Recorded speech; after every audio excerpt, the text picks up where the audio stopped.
Estamos de regreso y ya momento de ingresar a nuestra primer o tomar contacto con nuestro primer amigo de la casa, en este caso una columna que nos trae todas las semanas, tanto los martes como los viernes.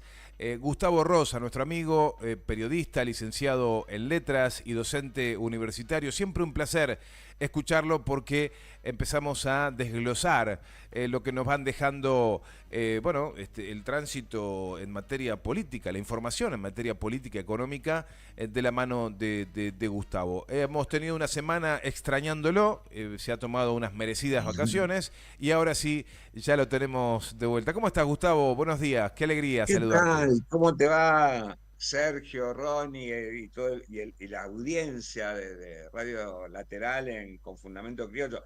Estuve una semana de abstinencia de Confundamento Criollo y no lo experimenten porque es terrible. Bueno, Estaba bueno, allá en bueno. Bariloche, en San Martín de los Andes, mirando la nieve, con los pies congelados, pero decía, todo esto que pasó en la semana, lo que pasó el domingo de las PASO, tengo que decir algo, bueno, en fin, decir que había un contingente de personas que me escuchaban y algunos, bueno, con descrédito y otros mirándome con lástima, pero bueno, es la semana de Milei, fue la semana de Uh, Milei ni y la hablar. verdad que no se lo recomiendo a nadie estar con nieve en la semana de Milei.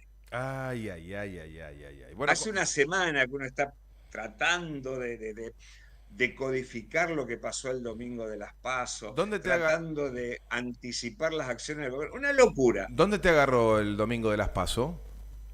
En tránsito, estaba en el bus, camino a Bariloche. Nosotros salimos más o menos a las 9 de la mañana de Rosario y nos agarró en Pampa y la Vía. Estábamos en La Pampa, habíamos pasado Santa Rosa cuando empezaron a caer los primeros resultados. Oh. Y había como una expectación, éramos 40 pasajeros, y se escuchaba música, hablaban, qué sé yo, qué sé cuánto. Cuando empezaron a caer los primeros resultados, hubo un silencio y una especie de sonido de asombro en silencio Mm. porque Milei había salido primero.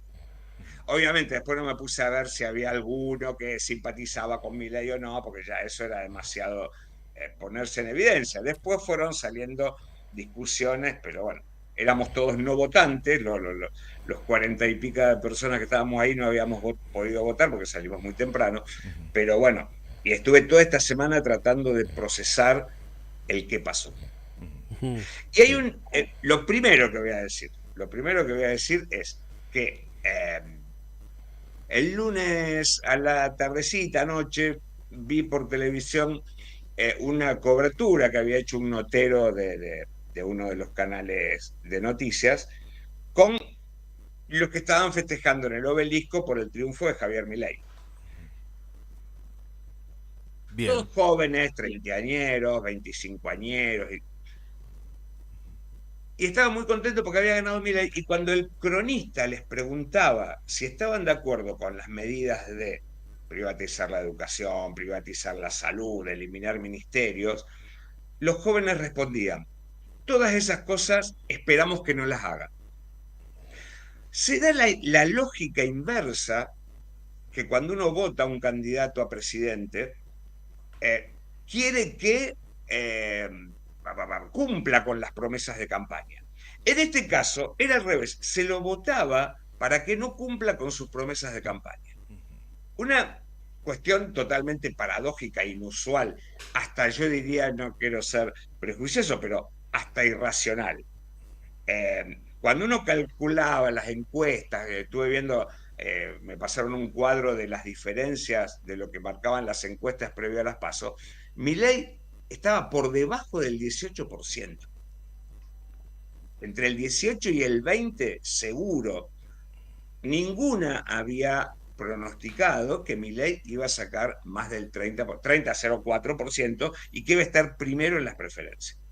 Lo que sí estaba previsto que Burri le ganara a Larreta, lo cual es auspicioso porque es más fácil oponerse a Bullrich que a Larreta. Me El parece problema es que que Milei, ¿no? me parece que el error de cálculo de las encuestas con respecto a los porcentajes con Milei fue más por vergüenza de la gente que no decía que iba a votar a Milei, no se animaba a dar en las encuestas ese dato. y Estoy escuchando algunas o entrevistas en el a momento decidieron, encuestadores que... Ah, sí, perdón.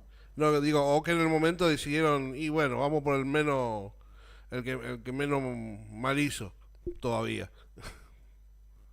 Sí, yo creo que hay muchos analistas que están tratando de ver qué pasó, para no decir carajo que queda feo, qué pasó con ese votante que eligió a Milei, que es realmente un personaje payasesco, invotable, destructivo, violento, que habla con los perros, que se cree que es Moisés, un delirio absoluto.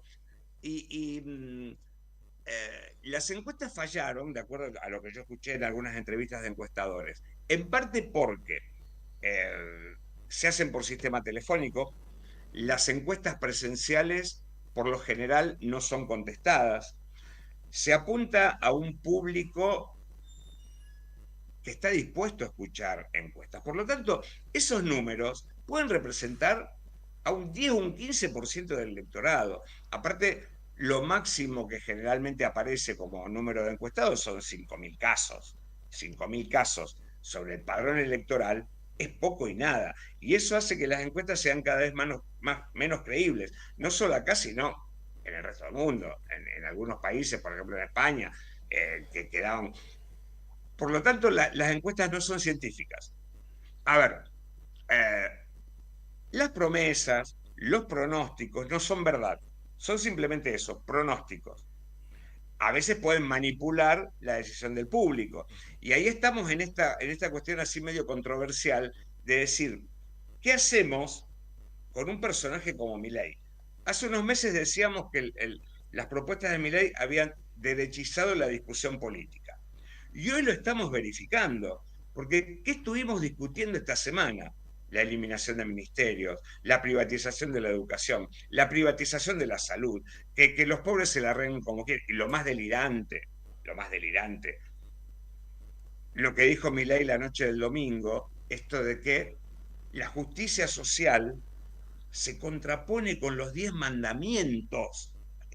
Pero es ¿Cómo? increíble Yo no que escuché alguien eso. tenga el delirio de decir, como si fuera un mesías, que la justicia social, que es algo que nació en la década del 30 del siglo XX, lo contrapone con algo ficticio que son los 10 mandamientos, que supuestamente ocurrieron 3.000 años atrás. En fin, en la plataforma de gobierno Milei decía que quería volver al siglo XIX, pero con esto de los 10 mandamientos quiere volver al 1000 antes de Cristo, con él. Una locura, realmente una locura. Por eso lo de analizar el voto a Milei es... y, y ahí uno se encuentra con esta controversia, ¿no? ¿Qué hacer? ¿Contraponer lo que este tipo dice eh, en cuanto a sus delirios de la motosierra, de eliminar ministerios, de que cada uno se arregle como puede, de cerrar el CONICET, de cerrar el CONICET? Eh, Fíjate qué interesante, ¿no? Cuando fueron las elecciones a gobernador en la provincia de Tierra del Fuego, la candidata de Milei sacó un 1, un 2%.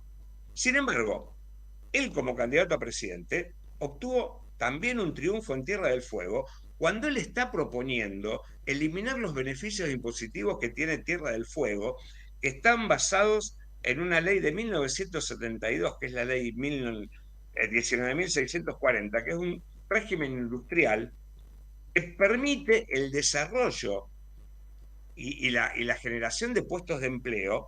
Perdón, el 70% de la población de Tierra del Fuego está beneficiada a esta ley, la 19.640, que es la que genera movimiento económico. Mi ley propone eliminar esa ley. Por lo tanto, el 70% o casi se va a ver perjudicada y sin embargo hubo la mayoría de los votos para candidato a presidente. Es decir, esa lógica de los que lo votan especulando con que no va a cumplir con lo que promete, está funcionando. Es decir, los votantes de Tierra del Fuego dijeron, bueno, sí, él dice que va a eliminar los beneficios a la provincia, pero no lo va a hacer. Esperan que no lo haga, esperan que no haga lo que los va a perjudicar, y que es el discurso de él. Pero, como pero, decimos, un caso de psiquiatra. pero Gustavo, ¿ante qué fenómeno estamos entonces? Pero allá no tenemos que hablar del fenómeno de Milei, tenemos que hablar del fenómeno de los votantes, que es un capítulo necesario. Bueno, muchos de los políticos trataron de evitar cuestionar o analizar a los votantes que evidentemente están decepcionados, no solo con los 4 años de Macri, sino con los casi 4 años de la presidencia de Alberto. Hay una decepción. Y además, muchos de esos votantes que tienen menos de 30 años no tienen punto de comparación con el kirchnerismo porque eran muy chicos y quizá no tuvieron transmisión familiar o se dejaron llevar por lo de la chorra, lo del ARSAT, lo de la guita en la bóveda de Kirchner, que una de las cosas que yo noté en las conversaciones con este contingente de 40 personas, un corpus muy chiquito, pero esta cuestión de que todas las patrañas de los medios de comunicación tradicionales sobre que Cristina se robó todo, que la culpa de esto es porque hay millones de dólares en la bóveda de Néstor Kirchner, están presentes y es imposible desmontarlas como verdades y como ya incluidas en ese sentido común. Eh, Discusiones casi absurdas que uno ha tenido, mostrando o pensando que Cristina es la principal chorra del país, y Macri es un tipo honesto, impoluto, que lo acusan falsamente. Yo, la verdad, no podía creer eh, encontrarme con víctimas formadas, universitarias, docentes, víctimas de la manipulación mediática, Y víctimas de esa manipulación discursiva. entre otras cuestiones, evidentemente estamos en presencia de un aparato que está conduciendo la campaña de Milei. Al parecer Mauricio Macri ya se está poniendo el traje, está preparando el champán, como diciendo, tengo un doble... tengo dos comandos, uno es Patricia Bullrich, estoy comandando también la campaña de Javier Milei, es decir, hay como una puesta en escena que está activa.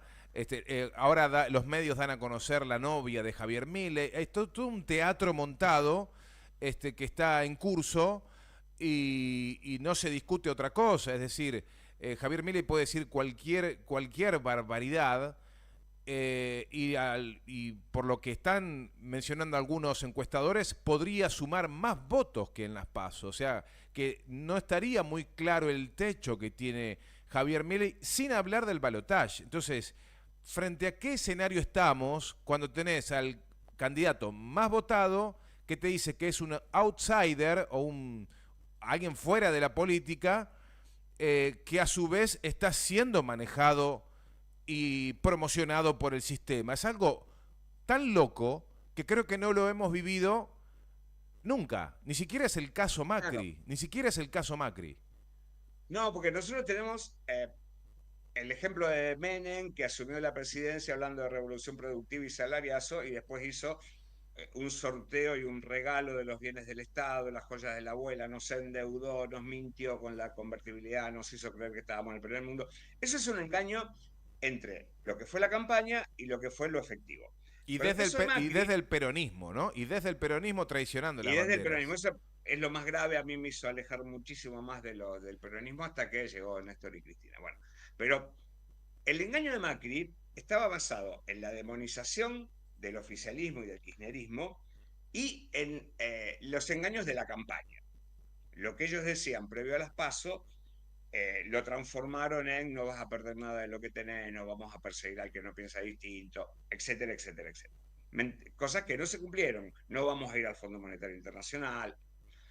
En el caso de Milley, el tipo te está diciendo en la cara que te va a privatizar la educación, que todo lo que vos consigas lo vas a tener que hacer con tu sangre, con tu sudor y con tus lágrimas, que el Estado no tiene que existir para ayudarte. Pero Gustavo, Y el plan... pero eso también lo está haciendo Patricia Bullrich. ¿Por qué Bien, le gana? ahora vamos a ver, pero ahí vamos a ver, porque esto que hablamos de la derechización del discurso político también es algo que habilita el actual gobierno, porque el actual gobierno, con esta idea de que Alberto Fernández es moderado, no se quiere pelear con nadie, no quiere hacer cadenas nacionales, no quiere...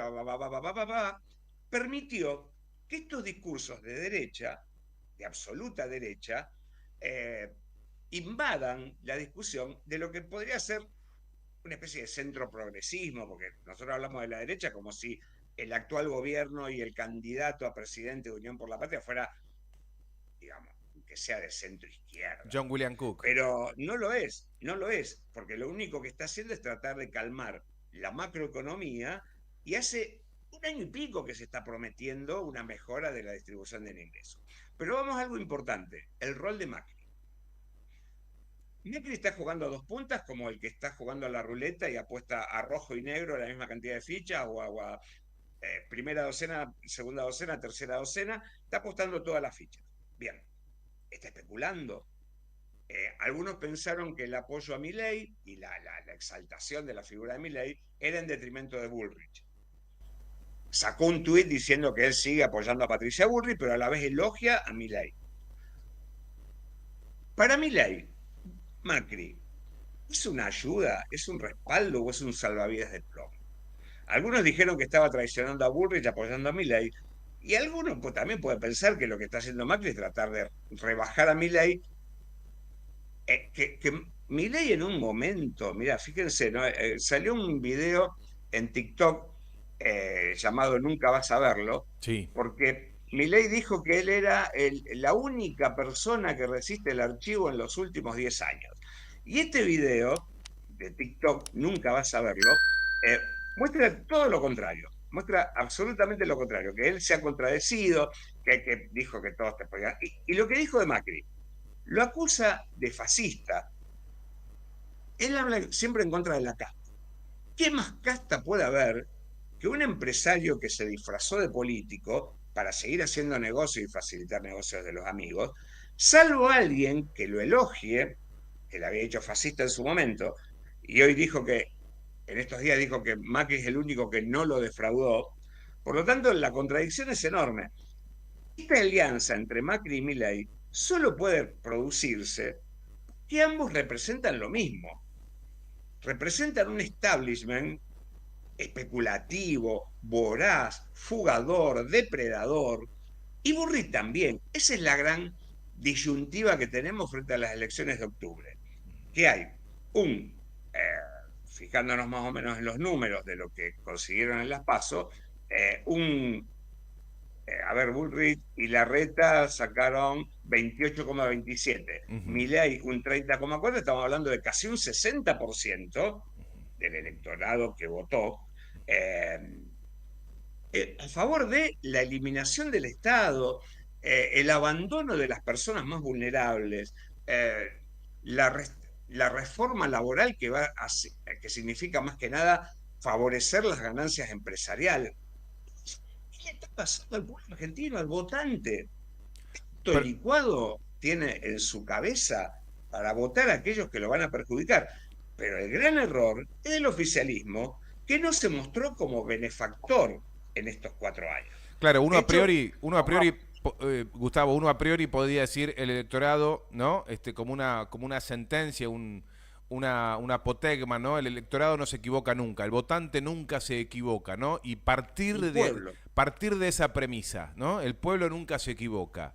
Y se complica explicar cómo es posible que un pueblo no se equivoque votando promesas que seguramente van a redundar en una fuerte quita de derechos y una persecución hacia la clase trabajadora, porque es lo que va a ocurrir. Pensemos que Milei, la noche en que ganó, dijo esto de que hay una aberración en la idea de ante cada necesidad tiene que surgir un derecho. Dijo que eso es una aberración, así de simple, una aberración, que la defensa del Estado por los derechos. Negó que la educación sea un derecho, por eso... eso es muy interesante. En la propuesta educativa de Milei, que tiene que ver con casi una privatización de la educación como derecho, porque este sistema de vouchers que él propone como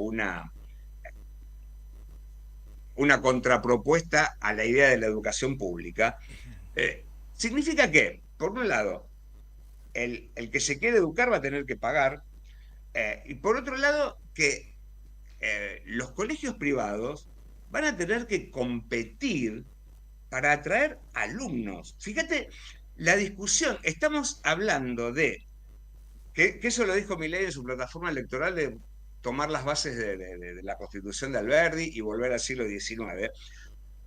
Desde el siglo XIX para atrás, la educación era para los ricos, era para los que podían pagarse una educación. Y lo que está proponiendo Milei es precisamente eso, que el acceso a la salud y que el acceso a la educación se la pague cada uno. No tiene que ser derecho, sino, lo contrario, privilegio. Que el que se puede educar, tanto a nivel primario, secundario, terciario y universitario, va a tener que pagar por su trayectoria. Entonces estamos volviendo prácticamente, y esto que dice en contra de la casta, es volver a un sistema de casta, donde no haya Tal cual. ascenso social. Tal cual. Fíjense que en los gobiernos de Cristina nos sentíamos orgullosos, uno que obviamente nació en una familia de clase media, que me garantizaron la posibilidad de estudiar primaria, secundaria, terciaria y universitaria. El gobierno de Cristina, cuando se expandió la inauguración de universidades y empezaron a ir personas que provenían de clases bajas, trabajadoras, decían el ascenso social, el orgullo de que sea una persona, la primera generación de universitarios en una familia que nunca había tenido acceso a algo parecido.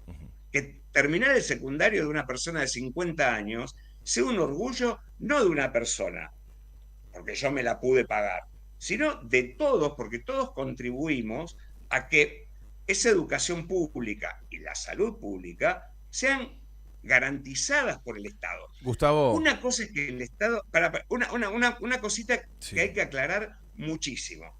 Cuando el Estado garantiza el derecho a la salud y a la educación, no lo está haciendo porque hay unos poquititos que pagan más impuestos. Recordemos que el IVA, que es el impuesto que pagamos todos, representa el 70% de la recaudación del Estado. Todos los que van a la universidad están pagando con los impuestos al consumo, que es el IVA, el estudio que está haciendo. Entonces, es mentira que la educación pública es gratuita y la educación privada es paga. Nosotros pagamos para la educación pública. Ahí está. Todos contribuimos a eso. Ahí está. Y empezar a decir que los derechos los pagan solamente unos pocos es negar un sistema de equidad donde todos contribuimos al país para que el país progrese. Gustavo, sí, ¿qué me ibas a decir? sí, no, nos tenemos que ir, pero el viernes que volvemos a tomar contacto, viste que se pasó rapidísimo el tiempo, pero cuando nos reencontremos el viernes, seguramente ya Sergio Massa de vuelta en la Argentina deberá, luego de la negociación con el Fondo Monetario, está viendo si puede desbloquear cerca de 1.700 millones de dólares. Tendrá que empezar una campaña mucho más robusta y con más mostrando un poquito más los dientes, ¿no? Visibilizar más al candidato que representa un modelo de país que nosotros estamos pregonando. Nos despedimos con ese deseo, ¿no? Idea. El nudo en el que estamos en este camino tiene que ver, por un lado, que tenemos un ministro de Economía que a la vez es candidato, y todos hablan de ese doble rol pero Massa también está oficiando de presidente ya, porque Alberto Fernández está en ausencia. Sí. Sergio Massa es el presidente virtual y el que tiene en su lomo el arreglo de la economía y casi tener el discurso y sostener el discurso de campaña de un gobierno en donde el presidente ha decidido esconderse. Sí, ya lo decía ayer, lo decía Dante Palma ayer, cuando charlábamos, me decía, Sergio Massa va por su reelección. Claro, desde el año pasado, o por lo menos desde el principio de este año, el presidente se borró.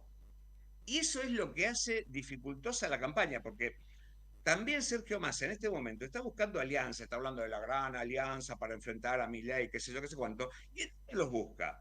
En los radicales que se habían sumado a Juntos por el Cambio, en Schiaretti, que también estuvo sumado a Juntos por el Cambio, y en Rodríguez Larreta.